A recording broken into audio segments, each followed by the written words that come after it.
নমস্কার, আপনারা দেখছেন ইন্ডিয়া 365 ডেজ নিউজ, সত্যের সাথে সাধারণের পাশে।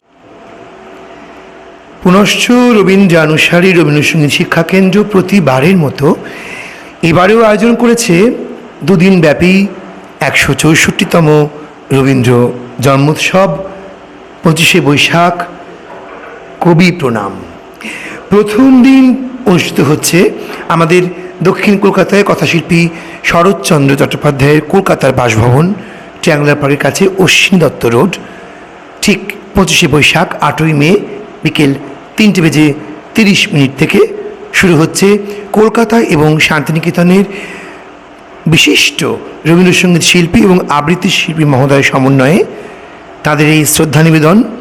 থাকবে পুনশ্চর সম্মেলক গান নিয়ে পুনশ্চ আয়োজিত প্রথম দিন অর্থাৎ 25শে বৈশাখের দিনের জন্মোৎসব। এ তো গেল প্রথম দিনের পরিকল্পনা। পরের দিন অর্থাৎ 26শে বৈশাখ বৃহস্পতিবার 8ই মে প্রথম দিন গেল।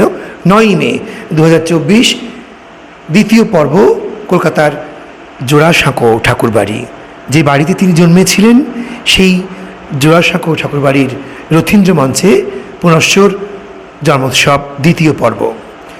রবীন্দ্র জন্মোৎসব কবি প্রণাম 25শে বৈশাখ পুনশ্চ আয়োজন 164তম এবছর।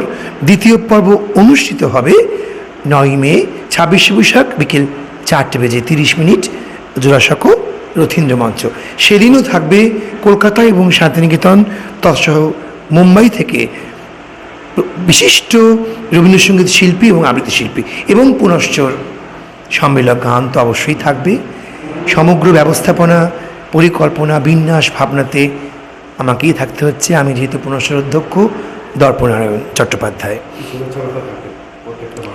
সকলের কাছে থাকবে এই শুভেচ্ছা বার্তা যে রবীন্দ্র মননে, রবীন্দ্র গানে, রবীন্দ্র চিন্তায় আমরা সবাই বড় হয়ে উঠি, আমরা বাঁচি।